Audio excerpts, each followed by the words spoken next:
লালমনিরহাটে বুড়িমারি মহাসড়কে বেড়েই চলেছে ছোট বড় দুর্ঘটনা। এ বিষয়ে বিস্তারিত জানাতে যুক্ত হচ্ছেন সহকর্মী জামাল বাদশা। বাদশা, কি কারণে ঘটছে এত দুর্ঘটনা এবং এ বিষয়ে কি বলছে কর্তৃপক্ষ, জানাবেন। তো লালমনিরহাট বুড়িমারি যে মহাসড়কটি রয়েছে এবং এই মহাসড়কটি কিন্তু বেহাল দশা বেশ কিছুদিন ধরে, এবং খানাখন্দে ভরপুর এই মহাসড়কে গত 20 দিনে 3 জনের প্রাণহানির ঘটনা ঘটেছে এবং অন্তত 15টি সড়ক দুর্ঘটনা ছোট বড় ঘটেছে।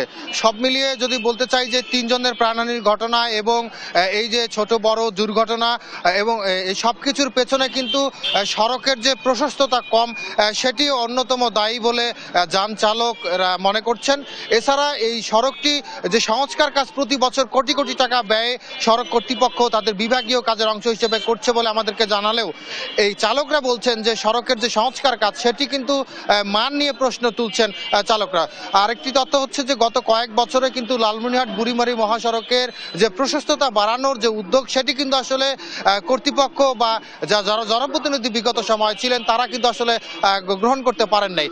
গতকালকে যদি একটু তথ্য দিয়ে বলতে চাই যে গতকালকেও কিন্তু লালমনিরহাটের হাতিবান্ধা একটি সড়ক দুর্ঘটনায় একজন আইসক্রিম বিক্রেতা নিহত হয়েছে। এর আগে ঘুমিয়ে থাকা একজন গৃহবধূর বাড়িতে কিন্তু ট্রাক ঢুকে পড়ে নিয়ন্ত্রণ হারিয়ে এবং সেখানে ওই ঘুমন্ত গৃহবধূ নিহত হয়, এবং গত 3 থেকে 4 দিন আগে কিন্তু একজন কলেজ শিক্ষক এই মহাসড়কে প্রাণ হারায়। সব মিলিয়ে এই 20 দিনে 3 জনের প্রাণ হারিয়ে কিন্তু লালমনিরহাট জেলা জুড়ে এক আলোচনার সৃষ্টি হয়েছে, এবং এই যে প্রাণহানির ঘটনা কবে থামবে তা নিয়ে কিন্তু আসলে লালমনিরহাটের যান চালক যারা রয়েছেন তারা কিন্তু অনেকটাই হতাশাগ্রস্ত অবস্থা রয়েছে। একটু দেখাতে চাই যে লালমনিরহাটের যে বুড়িমারি মহাসড়ক রয়েছে এই সড়কটি দিয়ে শুধুমাত্র ট্রাকই চলাচল করছে এমনটি নয়, যে এই 18 ফিট মহাসড়কে ছোট বড় যান চলাচল সব ধরনের যানবাহন কিন্তু এই মহাসড়ক দিয়ে চলাচল করছে। লালমনিরহাটের যে ছোট বড় যান চলাচল রয়েছে তারা যেটি জানিয়েছেন যে দাবিটি তুলছেন এই একমাত্র মহাসড়ক, এই মহাসড়ক দিয়ে বুড়িমারি থেকে ছেড়ে আসা 800 থেকে 1000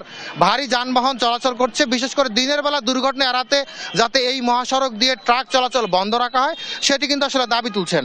আর এটি তথ্য জানাতে চাই যে গত 2021 সালের পূর্বে কিন্তু এই লালমনিরহাট বুড়িমারি মহাসড়ক দিয়ে দিনের বেলা ভারী ট্রাক চলাচল বন্ধ ছিল, এবং এই ট্রাক চলাচল বন্ধ থাকার কারণে কিন্তু তুলনামূলকভাবে সড়ক দুর্ঘটনা অনেকটাই কম হতো বলে আমরা তথ্য যদি যাচাই করি সেটি জানতে পারছি। সুতরাং এই দাবিটি কিন্তু আবারও উঠছে যে লালমনিরহাট বুড়িমারি মহাসড়কের প্রশস্ততা আসলে যাতে বৃদ্ধি করা হয় এবং সেই সাথে সংস্কার কাজেও যাতে মান নিয়ন্ত্রণের ক্ষেত্রে যাতে যথাযথ কর্তৃপক্ষ সুদৃষ্টি দেয়।